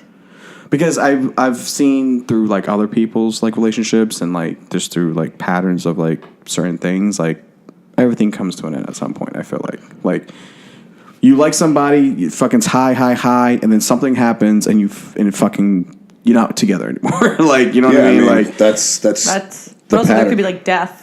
that's very extreme, but that's It's true. People do die, dude. So- They do die. People die, yeah. Or I've seen other people's type of relationships. I'm like, oh, they just how many people that we know, like friends of ours or people that we've known, like they get they Well, fucking got together and they just fucking get current like, company doesn't have a good record, but other people do. right. So I don't know. Maybe like I don't know. What the fuck is wrong with So me? what was the initial question? The initial question He wants to find a Why loving the fuck are you woman. asking me questions? The initial question was. I'm asking you. The initial question was was it not This is wanting what they to do. forgive This is what they people? do. Yeah, no. I think you were saying. Does me not wanting to forgive anymore interfere with anything in my Yes, life? And I yes, asked, with what the- about your love life? Yeah. And that's when you said, so yes, it is interfering. Yeah. Your lack of ability to trust a woman is interfering with you meeting and staying with another woman, like having a relationship with a second woman. Yeah. I think is what you're saying. Yeah. Okay. Okay. So food for thought. All right. So, can you say that like for someone who's not smart and like I don't like, Can you say it for high school students? Yeah, can you say like up to like eight, like K. Eighth grade, So the initial question was sixth grade level. Can you talk to him at Yeah. sixth grade level? Does my inability to forgive and trust people interfere with any place in your life? And I asked, what about your love life? And you said, I've never had a girlfriend ever. Well, since 22. Right. Yeah. And I said, well, then it sounds like it is interfering. Yeah. So you need to learn how to forgive I have to learn to Or to trust. or to trust. And how do I? Yeah, What type of steps like do I don't know, man. I mean, that's a whole, that's you. All right. Yeah, that's a tough one. I've been working on that one for about fucking 5 years. I mean, Well, that's more of an individual The forgiveness basis. No, just trust. Because I mean, like there's a lot more too. I mean, you have to be vulnerable yourself. I mean, that's something have to I work on to be talk vulnerable. through. Yes. To be vulnerable to other people you because just it's like can't wake up for, and be vulnerable. Like, I'm going to be vulnerable no, today. yeah, no. I'm saying I'm like gradually, I'm slowly getting more vulnerable in my relationships with women and in my relationships with men. Like That's actually probably through. This is what a therapist is. Yeah. You worked on that probably through Dr. Panetta. for years. I started with my old therapist With your on old this. therapist, yeah. And it continues today. Yeah. I mean, something. A great example. It's not even my female relationships, dude. In my male relationships, like with the guys that are close to me. I've told you this. I've told my brother this. So old Jeff. Like my male friends that I'm really close to, I make a point every now and then to tell them, "Hey, man, I love you, bud." To say I love you to another man, and not in such a way that they're important to me. They mean something in my life. I would be really sad if I were to lose them for some reason, if they moved away or died or whatever. And it's something, I mean, how many times have your father told you love you? Probably very few. I'm sure my dad, I know my dad didn't, and my mother did, but that's something, again, it harkens back to my past, and I know that vulnerability is something I need to work on. You know, that's a big reason why a lot of relationships don't work out is because these women, we build a relationship and they want more from me and I can't give it and they fucking run away. It's like, well, if I'm going to keep investing emotionally and you're not, this is not working. Right. And I know I do that. I still do that. I've gotten better at it, but it's it's like Anastasia said. For me personally, it's something I continue to work on. So actually, one thing too about a therapist is that you work out whatever shit you do. So like everyone does a pattern in life, and they are always, as we said before, doing the same thing with other people. It's called transference. You work out transference. That's why I don't see a female therapist because God knows I don't need that kind of fucking love. Yeah. So whatever shit you do, you actually end up working it out with your therapist. Like your therapist should be identifying in their own head, oh, this is the thing they do. So this is what they have to work out with you, so you can do that new thing with them, who is a professional, and then you can go out in the world and do it with other people. But you have to do something new or learn how to do something new. You have to break that pattern. Yeah. So, like I said, if you've never trusted a person, you're never going to trust a person. You have to break that pattern and try to trust somebody. Yeah, slowly. Yeah. It's always something small, slowly. Yeah. But you have to break the pattern. Or like it's like, oh, I'm never going to trust them. They gotta make me trust them. It's like, well, there's nothing they can do to make you trust them. You have to trust them and then see that you're not getting hurt. Yeah. And then you trust them a little bit more, and you're not getting hurt, and you trust them a little bit more, and you build it up that way. The ultimate thing is to trust someone and then have them break it, and then have you realize that you're still okay. Yeah. That's the ultimate. Yeah, that's a big one. That's the ultimate, is also realize that you're going to be okay. Yeah. That's some pimp shit, some next level shit. Yeah. Some Jedi mind trick shit. No, I think that's pretty, yeah. I mean, it's achievable because people have done it, but I haven't. Well, also, the reality is for a therapist to say, I'll never break your trust. Like, no one's ever going to break your trust. Like, that's... Everyone breaks your trust. Yeah. Like, we can't promise people that, but you have to make people realize it's okay to trust, to actually do it. And then it's also okay if people break your trust again one day. Like, you're going to be okay. So you'll be okay, Chase. Oh, okay. So you're saying like it's okay to expect that to happen instead of expecting it not to happen because everyone's imperfect. Yeah. It's life, dude. I mean, we're all gonna keep doing this. Yeah. We're all just out here searching in the dark to try and find a fucking, trying to find a little slice of happiness, Right. And sometimes you step on people's toes. Sometimes you like it's not always gonna be perfect. Yeah, I'm sure you've broken people's trust along the way. You're not perfect. No, never did. Oh, come on now. You've never made a mistake in your life. You're to other people, like Jesus. Friends of mine? Like friends of mine? Yeah, you've never let somebody down, say, oh, I can't pick you up, or I'm late, or I'm this or that. No, I'm perfect. You were 45 minutes late today. To this, All right, well, we're not going to That's what I'm saying, but little things. You earned my trust at the time. Now, I'll never believe you when you say your show was on time. We're not going to talk about me today. Yeah, I mean, that's not trust. That's just being black. It's a black thing. You wouldn't understand. We're just late to shit. They're getting all their time back for slavery slowly. 15 minutes at a time, Well, I just, just wanted to, I like to come in and to make an entrance. Nah, it makes me think, that actually makes me think a little bit because like I've, with this whole like wellness week thing, and it's just like, and then, for me slowly at this point, like in my life, I'm in my mid 30s, almost 40. Wow. Jesus Christ. We're all sliding towards the end, so don't worry about it. Man. Yeah, man. I just kind of like slowly, I don't want to like, I slowly want to kind of like make like, I want to just get like, just live in positivity. You know what I mean? Just live in like free. I don't want to have any issues. I don't want to have any issues. I don't want to have no problems with anybody. Well, do you not want to have any issues because you're covering up the issues? You don't have any issues because they're all been worked through and there's really no issues? Because people have no issues and it could just be because you're covering them burying them, yeah. I've done a lot of that. That's what I got to dig up. I try to really like tackle like issues and like try to like fix them. I don't really hide from my problems. I don't know if that's answering the question, but no, I mean that is the answer to the question. I mean, it seems like you're interested because you're asking about it. Yeah, like I'm never like I'm not afraid to even like my friends. If like I'll even like try to test my friends through like asking them like certain questions that they're not comfortable with, but I'll still like antagonize it by kind of making them understand like there's a bigger thing here. You know what I mean? Yeah. But it's like I kind of like I'm like I need to like do it to myself more. You know what I mean? Like I can't always look like for putting it on other people. Can't be putting on other people to make it. I can't think I can't make them be what I want them to be. Oh, you can never do that with people, bro. What I mean? You just can't like do that. You just can't like you just gotta just say, hey, this is me. This is my what I think we should. Yeah. These are the expectations. And then just try to work. But I also want people now, the people who I have in my life too, I feel like there's not enough people. There's only like very limited people that do this. But I can like, if I'm going off the fucking rails, right? I want them to be like, hey man, you're fucking like, you're right, dude. Like, you know, like you need that, you know? Oh, you need someone to check you in life. Yeah, Yeah, you need that's someone why I go to therapy. You need someone to check it and check up on you, you know, say, hey, like, you all right, dude? Like, for a long time, I didn't have that. Like, I don't even know the last time aside from Randy, recently I just met Randy, like, but this, I don't know the last time someone, and was my friend Corey, aside from these two, like, for a long time, I would be like, damn, I didn't get one text from someone saying, hey, man, are you all right? Like, you know what I mean? Like, yeah, I mean, and I think that's part of the world we live in today, though, too. I mean, no one gives a shit about anything. Everyone's so fucking wrapped up in their own problems. Me included. Do you know what the worst part is, though? Because do you post a lot on your Instagram? I post like what we do. Yeah. You know what's stuff. sad though? Do you know how many times will people, if someone sees like, oh, someone posted, they must be fine. They don't think about really asking how someone is. Yeah, that's just what they're doing. That's not mean they're fine. It doesn't mean they're fine. It doesn't mean anything about them. It just means what they're doing. But people take it as, oh yeah, I like talked to, like you didn't really talk to someone the other day. You just saw what they were doing. Oh yeah. You gotta have real events. Like, think about it, that's a big part of this podcast. Spending an hour and a half just talking amongst us. That fucking never, without phones, it never happens anymore, dude. That's a big reason why people love coming here. It's like, oh, this is nice. We got the chit chat. I'm like, yeah, you don't fucking do it anymore. You make dinner. Like there's a goddamn phone on the table. I never anymore have my phone out at dinner. I put it away. Yeah, we put it away. I mean, we're old school. We're fucking. It's away. You know what I mean? Yeah. I'll be honest with you. I'll leave you with this.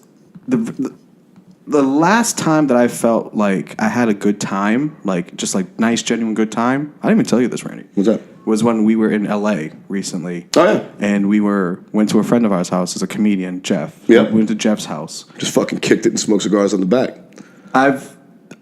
That particular night and just that for me was like better than all the nights that like were there. Yeah, I mean, because we were surrounded by friends and enjoying each other's company, talking to each other. I don't remember looking at my phone. What the fuck? Everyone I wanted to talk to was in the room. Yeah, you know, it's very rare that happens anymore. Right. And I felt really good, and I just like, wow, I wish that this can happen a lot more with like with human people. connection. Yeah, that's what we're looking for. Speaking of which, now that we're done with the therapy portion of the show, thank you again. Thank you again. Chase had a breakthrough. Is that what they call it? A breakthrough? I guess I wear my emotions on my sleeve. That's the type of guy I am. You know what I'm saying? So it's like, but I love hard. I hate hard. There's no in between, and I'm trying to like find that balance. Trying to ease yourself up a little bit. Yeah. I guess we all are. But anyway, back to so now that we're done with your work life, what's going on with your personal life? How you been? I haven't seen you in months, man. I know. My work life is my like I don't know. I feel like all I do is work now. I feel like when you first met me, I was like out all the time. She was a big party animal. She knows all the 617 guys. Yeah, I know who she is. I know. I heard about her. I know. I know who she is.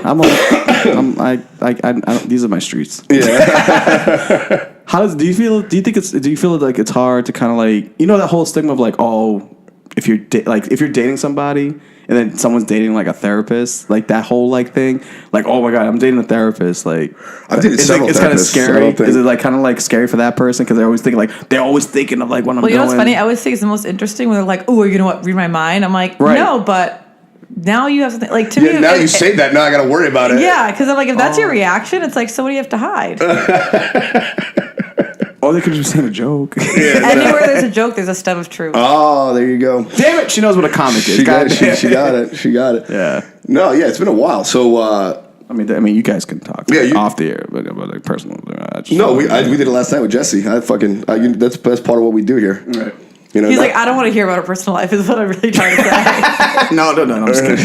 Well, because he's always worried that I'm prying, but it's like, no. You're stealing all this advice. How are you doing personally? You know, like if you know, like, oh, this person's an expert, but if their life is in shambles, like, maybe they're not that much of an expert. You know, like, yeah, the real stuff. Yeah. Well, my career's going great. I know. So you're not seeing anybody? Why not? What happened to you?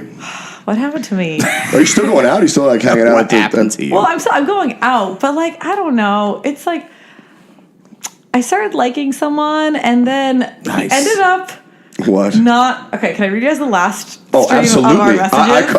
I couldn't ask for better. And this is what I'm good at. I'll break this shit down real quick. I'll tell you what his problem is. My cousin's best friend. So it's someone that I know. Okay. Oh God. Your cousin's best friend? No, my best friend's cousin. Sorry. My best friend's cousin. Your best friend's cousin. Yeah. Got it. I Is he a Greek fella? He's Sure, and has to I've be. never dated anyone Greek, and it's the first person who's Greek. Well, that's a I've bad dated sign. everyone else except for a Greek person. Oh, it's Okay. not gonna last. So Sorry, I don't mean to fucking. That's we're talking about dinner, and this was on August 31st. Okay, so we got a timestamp here. So we Yeah. got about a month to go. All right. And he's like, all right. He's like, okay, goodness. Friday or Monday or next Wednesday. I was like, well, I can do Friday. He's like, all right, dinner. I was like, that works for me. And he goes, First date? about- Is this first Hold date? No, this Okay. was like, wow. we dated for Okay. like a little bit. all right. He goes, sorry about tonight. I had 3 tenants move out early and they left new tenants. I don't know, all the stuff about his tenants, whatever. I go, no Excuses. worries. I know this time of year is busy for you. Let me know when, let me know what time you can do Friday so I can figure out my day. Friday comes around, don't hear from him at all until 6 o'clock. And then I go, hey, it's 6. Haven't heard anything from you. I'm going to assume tonight's a no-go. Yep. No response. It's fucking. He's not interested. That's it. But we promised that Doesn't we started matter. talking. Doesn't matter. Doesn't matter. Like, who does Doesn't that? matter. But Done. just say... Me. Done. Doesn't matter. If Just say... if you're not, well, let me ask you me. this. If you're not Just interested, say- you're not interested. That's just it. say, That's it. I'm not interested anymore. Because he He doesn't have promised... the ball. No. This is the new This is what paradigm. comes back This to- is the new paradigm right now. You don't have you don't have to do that shit anymore. Like I'll do it if like. To me, it's like, I'm not a stranger. I am your Oh, yeah, cousin's then- best friend. Let me just say... But how many dates have you been on with him prior to this? Oh, like... Altogether, we started in January, but not. You Oh know, yeah, like, no. Then he owes you. Hey, I'm not interested. But if that's like your 4th date, he doesn't owe you shit. But if you've been talking for more than 3 months, then he owes you. It was like on and off. Yeah, but then he owes saying to you, hey, I'm not really just interested. give me a line, a sentence. No, that's what I'm saying. Yeah. So he's wrong by doing that, but that is the general paradigm of today. I still feel like But I do I'm going think- to but I get do drunk think one night and angry text message and be like, Don't do that. why Don't- not? I still think I'm going to do it. Like, Don't. Yeah. fuck you. Yeah. Well, again. Fuck This, your mother. I'm not fuck everyone that you know. I'm not a therapist, so I can't. So I can give advice. Don't do that, and you can go ahead and not take it because you're just going to look like a crazy person, and you just want to be angry towards him, and that's fine. But why bother? Well- he's not interested. Then says you're beautiful, you're talented, you got a job going, you got your shit going for you. There's 1,000 other things Yeah. you can do. What the fuck do you need this asshole? I know, well, on that's again, off why- again. The Greek slumlord. It sounds like. All right, like let's see. So this if is a it, guy, though. if a guy's interested, he will make his interest known. Period. This is it. Or this guy who is also, I don't know why I said I'm sorry talking to Greek people. I've never talked to Greek people before, but Well, now you're running out of guys. You're starting to hit your own community now. Yeah. Oh, this guy was sending me a dick pic, and I was like, oh my God, I can't believe this is my I can't life believe right dick pics now. work. No, it didn't work. I stopped talking to him. Obviously, that's what I'm saying. I can't believe guys think that it works. Yeah. Like, who- why? Like, well, how are my eyes getting violated right now? Well, I mean, that's just not sexy. Fucking dick. It's this. I know. It's So like this is what I have to work with. it's I got like dick looking at pic, tools. Like, who gives a shit and about I got that? this guy. Yeah, and well, it that's sounds like you got to about go it. back to the drawing board. I know. So now I have to I don't know. But I haven't had time, so whatever. That's fine. Well, you know what? I've had someone give me this recommendation before, and I didn't take it because I'm a fucking idiot. But like, find a hobby that you like and meet someone doing that. You know, and granted, I didn't like the hobby that got suggested, but he was like, "That's a lot of women there." He told me my old boss told me to go do yoga when I got separated from my fiance. He's like, "You should go join a yoga class, like Equinox, and go to like the yoga classes." That's a good idea. A lot of women like, "Yeah," it's like, "But I don't like that shit." He's like, "Yeah, but go find a fucking kickball league, something, you know, Yeah. like, go Right. do something that makes you meet people that you enjoy spending time with." Yeah. Right. And this guy's, I mean, yeah. If you had plans, and then he broke them, and then didn't respond to why, and then didn't respond again when you hit him again, That's it's rude. fucking over. That's rude. It's I know, it's over. rude. If so rude. He's gonna text you in a few weeks. It's probably gonna be on a Friday night. Like, hey, what are you up to? Because he's trying to get his fucking rocks off. And then what? You're gonna answer him and, No. give him that satisfaction? No. Then just fucking then don't worry about it. Don't respond. Yeah. It's over. I know. If he was interested, he Dude, would have responded. I'm not texting him. The Okay. best. And granted, it's one thing if it's like, oh, he's a couple hours late. It's another thing if it's like fucking 3.5 weeks later. It's like that's just out of line. Yeah. But to me, I'm just like, why didn't you just give me one sentence? Don't even give me an explanation. Just say, Yeah, but I mean, don't want to talk to you anymore. But people are Period. shit. But people are shit. Like, one day, a day and a half without a response, your response is given. I keep Yeah. it simple. No. I keep it simple, and this is like usually with like my relationships, with my friends. I try to keep things simple. If they respect you, they'll do the right thing. Well, that's my You know what thing. I'm Like, saying? you clearly have no respect for me. Yeah, like it Well, comes yeah, down to like I said, respect. if he's been dating you for several months, Well, no, not whatever, on again, off again.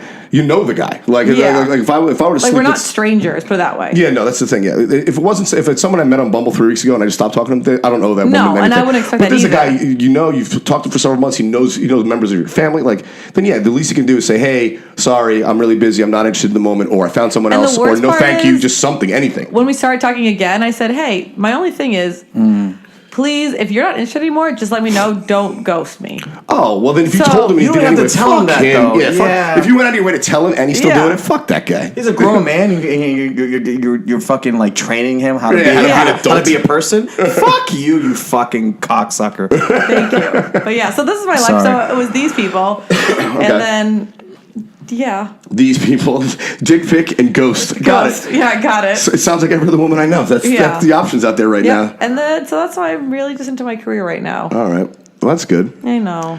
That's good. I love to travel. That's right. You've been about to. How's South Africa?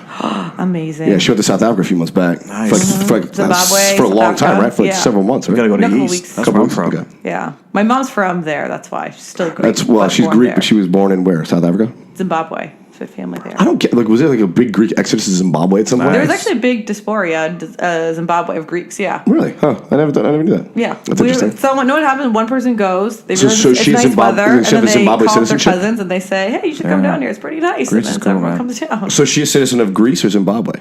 Or She United she States? was a citizen of Zimbabwe. Then she moved here. And she's still citizen. Oh, she's a citizen, United States citizen now. Yeah, and then Okay. when we try to so we have our papers for Greece, and then Greece lost all of my mom's papers.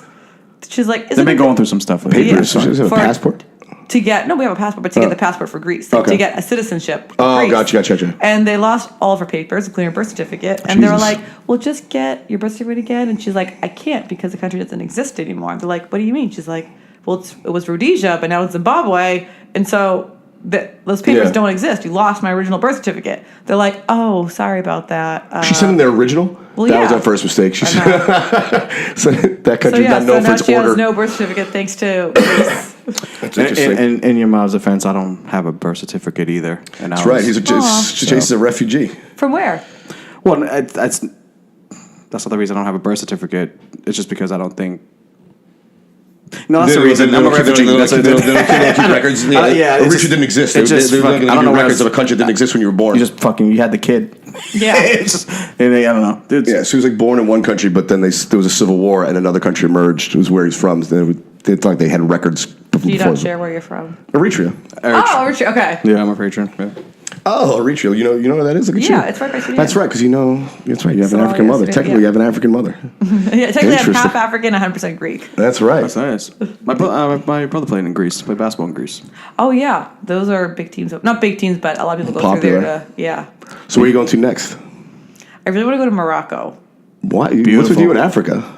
Well, there's so much to see in Africa. It's a huge continent. It's the biggest one. Isn't it? I mean, Right, 'cause baby. if She's you go gonna to find her Mutombo, baby. if you do Southeast Asia, you have to have like a month for that. You know? Oh, yeah. I mean, Southeast Asia was fun, but it's not my fave. Oh, see, I really want to. See, I'd love to do something, but like, you know, at least like Morocco, you can do it in like a week. You know, Yeah. You don't have to take a month off. Marco's beautiful. It's true. It's a close flight. Was it 6 hours? 7 hours? Yeah, 6-7 hours. It's not too Easy. bad. It's not too bad. Let's go to Africa one day, Brandy. Yeah, dude. As soon as you got a passport, we'll go. We talk about that. Yes, Might be- find might be birth a little- certificate first. You gotta find his birth certificate first. Thank you so much for doing this. Is there anything you Oh my want to God, plug? thank you. Yeah, where can they find you? If you put clients yeah. or whatnot. Yeah, you want to try and get some people. Don't you fucking get paid out of this somehow? Oh yeah, I should, huh? Yeah. So I am taking on new patients. All right. How do they find you? Go to Psychology Today and type in Anastasia Doulamis. Doulamis, right? No, Doulamis. Oh, sorry. There you go. Yeah. I'll spell it right in the summary, though. Thank you. Psychology Today and search for Anastasia Yeah, Doulamis. you'll find my contact information there. Awesome. Awesome. Thank you so much, Thanks, Anastasia. guys. I feel better. I know. Chase feels better. Chase, you should see the look in his face. A weight has been lifted from Chase's shoulders. Yeah. I feel good. Good. What do you got coming up? You got some dates coming up pretty soon, right? Thursday at this comedy studio?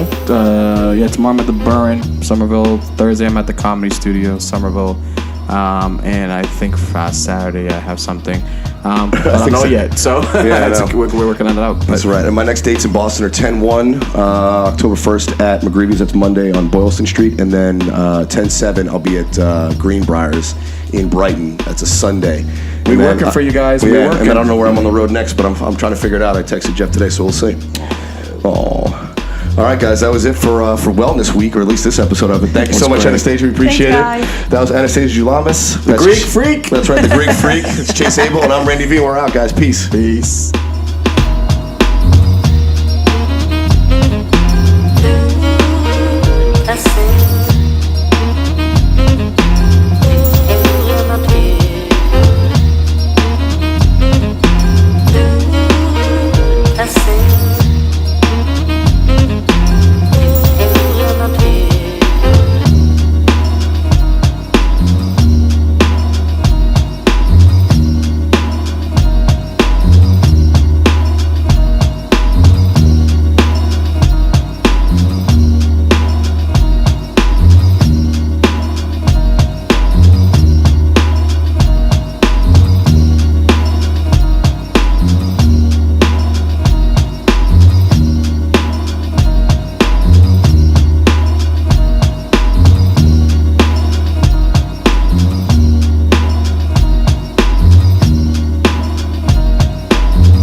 Where's the broadcast, you bits?